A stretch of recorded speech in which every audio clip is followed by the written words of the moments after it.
el día de hoy estaríamos ante un momento crítico. BTC habría por fin atravesado la parte alta del rango menor que nos encontrábamos y estaría reingresando al rango y nos encontraríamos justo en el área primera de volumen, lo que se le llamaría VAL o Value Area Low, una zona clave que de retomarse podría indicar un gran movimiento alcista y por el contrario un rechazo absoluto del movimiento.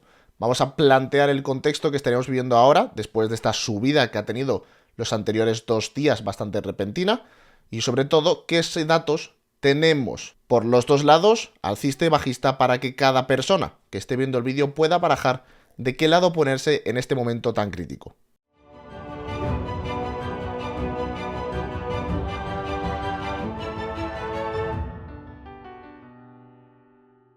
El día de ayer el precio ya por fin conseguía superar o llegar a los $19.000, consiguiendo con fuerza haber reentrado por lo menos desde la parte baja del rango y estado topándose ahora con el primer área de volumen importante. Como ya sabéis, esa zona se encontraría a los 19.300. Vamos a ver los dos contextos, un alcista y otro bajista, y desde mi punto de vista, desde mi estrategia, a partir de qué puntos pensaría en largo y a partir de qué puntos pesaría en corto. Vamos con los datos. Claramente, antes de empezar, vamos a ir rápidamente con las liquidaciones de BTC. En este caso, estáis viendo en pantalla gráfico de 7 días, ¿vale? El de un mes habría quedado bastante limpio, entonces vamos a reducir un poquito para el más corto plazo, que yo creo que le interesa a todo el mundo, debido a cómo están sucediendo los eventos en Bitcoin en este momento. Por un lado, tenemos una zona de liquidaciones pequeñita aún, ¿vale? Estaremos hablando de este azul clarito que veis justo a la izquierda, en la zona de los $21.000. Y por igual nos estaremos encontrando en la zona de los 17.000 o por debajo de toda la zona de los mínimos, ya un azul un poco más verdoso. Todavía no se han formado grandes liquidaciones. ¿Qué quiere decir esto? Que probablemente estén esperando o esperen en lateral algunos días más para decidir. ¿Qué quiero decir con esto? Aunque todo el mundo esté muy volátil, muy va a subir, va a bajar, va a subir, va a bajar, no sabemos qué va a pasar, probablemente el precio lo que haga es se quede lateral hasta el lunes, perfectamente, sin ningún problema, o incluso hasta el martes. ¿Por qué? Porque lo único que quieren es ir esperando a que la gente en esta incertidumbre tenga información de más, piense mal y acabe tomando decisiones malas, cambiando sus órdenes, esperando así que las liquidaciones se vayan creando por arriba y por abajo, creando así volumen para que por fin puedan mover el precio. En este momento, como habéis visto, liquidaciones hay más bien pocas y no les haría tan rentable intentar mover el precio como le podría llegar a ser dentro de unos cuantos días cuando más personas se han metido al mercado después de haber visto el último movimiento. Con esto dicho, entra en factor un dato muy importante y es la discrepancia entre liquidaciones que nos estaríamos encontrando por la parte de arriba y por la parte de abajo. En estos momentos, récord absoluto, desde yo por lo menos lo que llevo viendo Hightblock. En el momento habríamos llegado a 11,5 billones, se me ha cortado y justo, pero estaríamos en 11,5 billones, un poquito más arriba de liquidaciones en discrepancia. Quiere decir que en los últimos días nadie se habría metido en corto y solamente se estarían formando largos que estarían dejando esta pedazo de bola de liquidaciones que no sabemos si van a cerrar las operaciones antes o de verdad acabarán yendo a liquidarlos. Pero como ya estáis viendo, la formación de pequeñas liquidaciones por la parte alta de cortos no es lo suficiente en comparación con todo lo que tendríamos por el otro lado. 11,5 billones de dólares, desde luego da para mover mucho el mercado, teniendo en cuenta que anteriores veces un movimiento se revertía única y exclusivamente con 4 o 5 billones de discrepancia para ir a por ese precio. En este momento, con casi el doble, vamos a ver qué es lo que pasa. Todo el mundo estaría esperando un pequeño retroceso y ya sabéis lo que pasa cuando todo el mundo espera un pequeño retroceso. Van a hacer como que se van sin el retroceso para luego meter el machetazo final. Ahora ya sí que sí, pasemos con los datos. Vamos a empezar rápidamente con lo que estaría pasando por parte del precio spot y futuro y que cada uno vea cómo considera el movimiento con los datos que se va a dar a continuación. Número 1. El movimiento que hemos tenido ha sido totalmente, y se ve claro, desde el apartado de futuros. ¿Cómo? Al principio, con una apertura de largos y después con una liquidación de cortos. Como veis, el precio lo único que ha hecho es subir y el Open Interest ha bajado y subido. Por lo cual quiere decir que en una parte han creado largos y en la otra parte han liquidado cortos. Así es como funciona el Open Interest. ¿Y qué estaríamos viendo en este exacto momento, señores? Otra vez lo mismo. El precio sube en este último machetazo hacia la zona de los 19.300, intentando atacar ese nodo de volumen tan importante, y en el momento que lo hace, el Open Interest se eleva muchísimo. ¿Qué implica esto? De nuevo, otra vez, apertura de largos. Vamos a ver si ahora a los que liquidan son los largos, teniendo una pequeña bajada, o lo que siguen haciendo es liquidar cortos y sufragar este apalancamiento como la anterior vez, intentando meter otro machetazo. Lo que hay que tener en cuenta, y aquí el dato, y creo que de relevancia, es que nosotros estamos teniendo actualmente un movimiento totalmente de futuros, y el spot actualmente se encontraría en concordancia con cómo nos encontrábamos aquí, aquí, aquí y por supuesto aquí. La misma cantidad de compras en el spot. Pasemos con el primer de los datos. El dato alcista. El por qué se podría llegar a barajar en el corto plazo un movimiento desde la bolsa americana, seguido, por supuesto, del Bitcoin. En este caso, lo que estaríais viendo a continuación es el premium que se pagan por las opciones. Como se ve, en este momento, estaríamos encontrando en un máximo de negatividad en el premium correspondiente caída de 2008 y correspondiente a la caída del 2002, ya cuando estaría a punto de acabar la crisis de las .com. Pero ¿cuál es el punto de este premium? Quiere decir que la gran mayoría de personas se habrían posicionado de manera corta o con opciones cortas. ¿Cuál es el problema de esto? Acaba pasando un rally que se llama, en las opciones, el rally teta o teta rally. ¿Qué quiere decir esto? Es el rally encargado del tiempo. Lo que hacen es mantener el precio quieto o con un pequeño rally alcista para que todas las posiciones en premiums que estaremos viendo sean quemadas. No quemadas literalmente, pero vayan llegando a la expiración, de ahí lo de teta, el tiempo, vayan llegando a la expiración sin haber visto el movimiento que esperaban a su favor. Con ello, las opciones expiran, el precio sube lo que tiene que subir y al final no hemos tenido ninguna caída, que más tarde acaba produciéndose cuando el mercado de opciones se desapalanca de tanto put. ¿Esto qué implicaría? El intentar sacar a todo el premium de las put, a intentar sacar a toda la gente que estaría posicionado en opciones cortas, provocaría un pequeño rally alcista. Sigue dentro de una tendencia y, como se ha visto anteriores veces, nunca se ha significado el suelo. En el 2002 veíamos como después tendría otro mechazo más abajo. En el 2008 exactamente lo mismo, luego tendría otro machetazo más abajo. No quiere decir en este momento que nos encontremos en el suelo, pero sí nos está indicando que claramente un pequeño rally no tendría ningún problema. O si no es un pequeño rally, al menos la consumición de tiempo, y de ahí el rally teta, o lo que sería manteneros totalmente laterales mientras va llegando la expiración de esos contratos que acabarían no valiendo nada. Vamos a seguir en este momento con el segundo dato alcista. Tenemos dos alcistas, dos bajistas. En este caso, hace unos días, sacaba un vídeo y mostraba cómo la Fed se había puesto a vender bolsa. Había empezado a vender sus activos en un valor de 370 billones de dólares. Estos datos que van sacando los sacan semanalmente, así que solamente os lo puedo traer todos los viernes porque es cuando se actualiza. Hemos tenido la actualización de este viernes. ¿Y qué es lo que hemos tenido en el gráfico? Observarlo. La Fed habría comprado de nuevo todas y cada uno de lo que faltaría. A ver, no todo, pero habría comprado 250 billones. Ahora, si esto lo cogemos y lo ponemos encima del SP500, como veis justo aquí a continuación, ya podríamos estar viendo como si lo solapamos con la subida y tenemos en cuenta la diferencia que habría entre el máximo donde se encontraría cada uno, ya no nos pondría en el aprieto que estaríamos viendo la anterior vez, como recordáis, cuando decíamos que claramente no sé qué rally alcista vamos a tener si nosotros estábamos subiendo el precio así, con la Fed metiendo un cañonazo a la baja.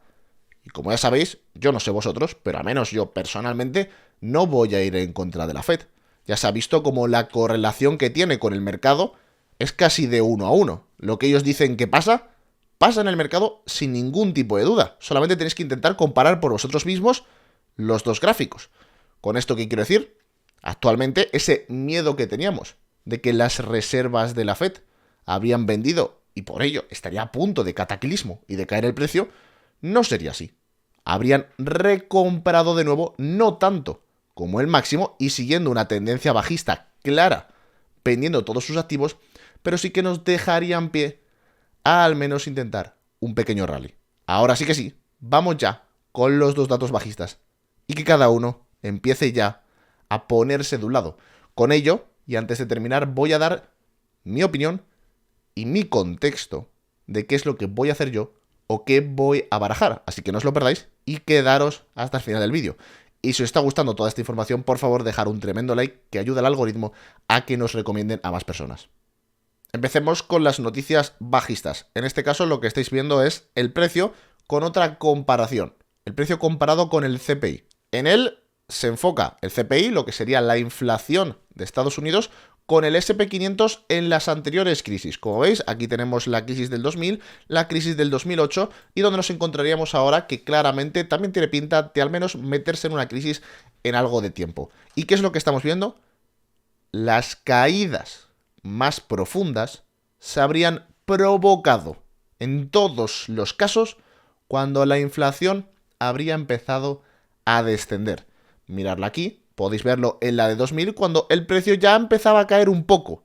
Miradlo, todo este tamaño de caída desde la zona de los 1500 puntos hasta la zona de aquí los 1150 puntos, lo que también sería una caída de un 25% como nos estaríamos encontrando en estos momentos, y hasta que la inflación no habría hecho su último pico y después en naranja descendiese bruscamente, no habríamos tenido esa caída gigantesca hasta lo que sería el suelo, con una caída del 47% de la bolsa americana. Vuelve a pasar lo mismo exactamente en el 2018, y es que teníamos de primeras, con una inflación elevada, teníamos un movimiento bajista. Espero que lo estéis viendo todo bien desde casa. Hasta una zona, aquí lo vamos a volver a intentar poner bien, desde los 1500, 1600 hasta una zona aproximada de los 1250. Una caída de un 12-13%, tampoco muy exagerada.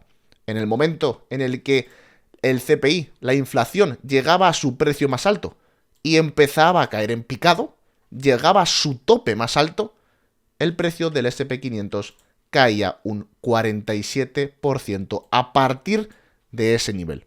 ¿Dónde nos encontramos ahora, señores? En exactamente el mismo contexto que las anteriores. Antes no habíamos piqueado la inflación, habríamos llegado a la parte más alta de la inflación, pero ya habríamos empezado con los primeros movimientos bajistas. ¿Qué es lo que pasa y lo que nos muestra en el gráfico? Que si esto es el pico de la inflación, como habéis visto anteriormente, no tiene por qué ser el pico de la inflación, puede haber diferentes picos, pero si es el pico de la inflación, como nos hace pensar la Fed, ¿qué es lo que pasaría, señores? Ahí está el dato bajista, que nos esperaría otra caída de ese 50% a niveles pre-COVID.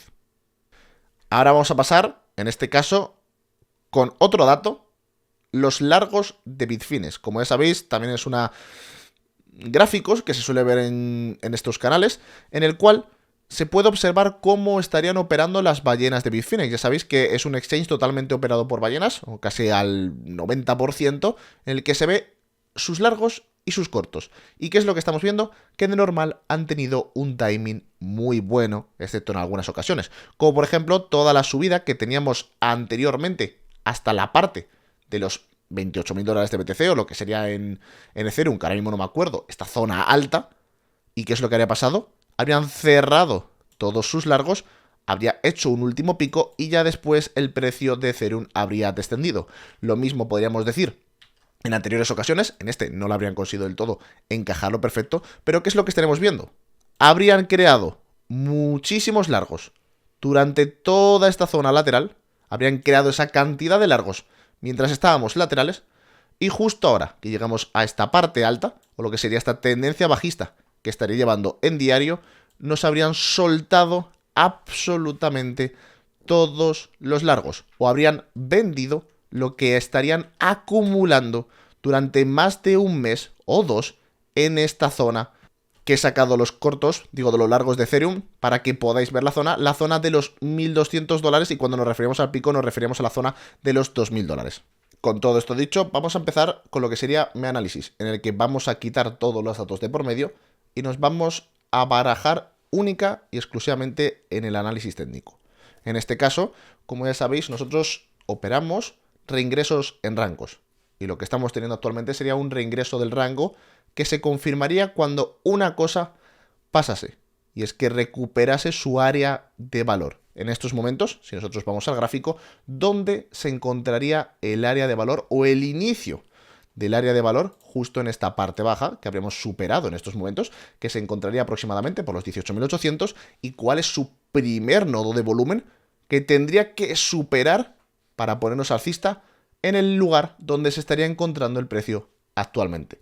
Los 19.260, 19.250. ¿Qué quiero decir con esto, señores?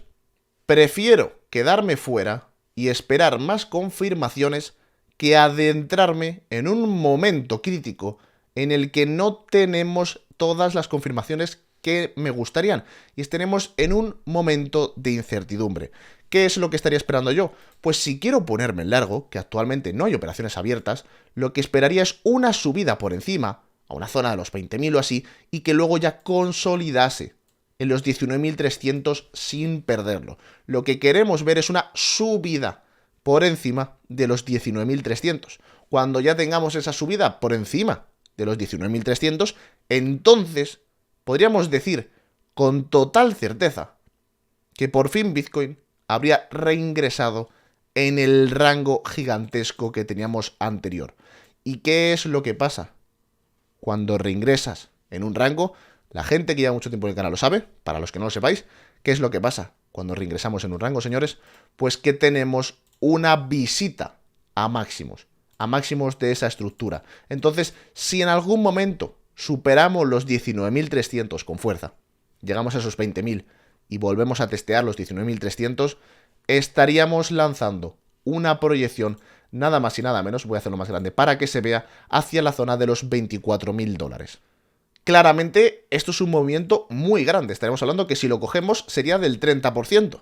Por eso, con ese movimiento del 30%, yo me doy por satisfecho. Prefiero esperar más confirmaciones, esperar un poquito al precio, ver si finalmente consigue ponerse por encima de esa primera área de valor para ya empezar a pensar en irnos a la parte de arriba. Y ahora vamos a poner el otro contexto. Y es, ¿qué pasa en este momento de incertidumbre si no consigue superar los 19.300? Como ya sabéis, los 19.300 serían nuestra zona clave, nuestra zona importante. Y para mí pasaría exactamente lo que hubiese pasado la anterior vez en los 18.000. Si nosotros cogemos y rechazamos una zona importante, nos metemos en el anterior rango y bajamos a la parte baja. En este caso, ¿qué es lo que se estaría esperando para el precio de hacer lo mismo? Si nosotros nos tiramos aquí 2 días tonteando, rechazando el precio una y otra vez sin conseguir pasarlo por encima, ¿qué es lo que vamos a tener? Pues lo que probablemente tengamos sea un reingreso al rango y a partir de ahí una visita a los mínimos. Entraríamos en la misma de antes. No te metes en corto antes de tiempo, señores. ¿Qué quiero decir? Me voy a acercar mucho al gráfico para que lo veáis. ¿Veis la línea punteada que tenemos por aquí? Esto sería la entrada en el valor del rango pequeñito. Aquí lo tenéis, veis que justo se ilumina en esta zona. Si queréis hago mucho zoom para que lo veáis a la perfección. Pero aquí es donde entraríamos en el valor. Y al igual que estamos respetando el rango para el rango superior, también se respetaría para el menor. ¿Qué quiere decir esto, señores? Que si en algún momento tenemos un reingreso, hagámoslo así, no tiene por qué hacer así el precio, pero tenemos un reingreso por debajo de los 17.600, estaría confirmado y de nuevo un rechazo a la zona superior y con ello ya una proyección hacia los mínimos, rompiendo la zona de los 15.500 dólares. Con esto quiero que prestéis muchísima atención al gráfico de Bitcoin los próximos días. ¿Por qué? Por algo bien obvio. Actualmente tenemos por encima de los 19.300 un escenario perfecto e idóneo para ir a los 25.000. Cualquier cosa por debajo de los 17.600, 17.700, puedes poner como máximo, nos pondría en un escenario para ir por debajo de los 15.500. Son dos escenarios muy alejados uno de otros y que claramente equivalen a un gran movimiento de BTC que habría que aprovechar. Por ello, al ser un movimiento tan grande, esperar mejor. Esperar unas confirmaciones desde vuestra estrategia. Yo al menos voy a seguir la mía. Y ya con ello, con las confirmaciones hechas, tener más certeza de hacia dónde va a ir el precio. En este momento esperamos a ver si por fin consigue subir de esos 19.300 con fuerza o por el contrario empezamos a ver los primeros rechazos. Pasar un feliz fin de semana. Hasta la próxima.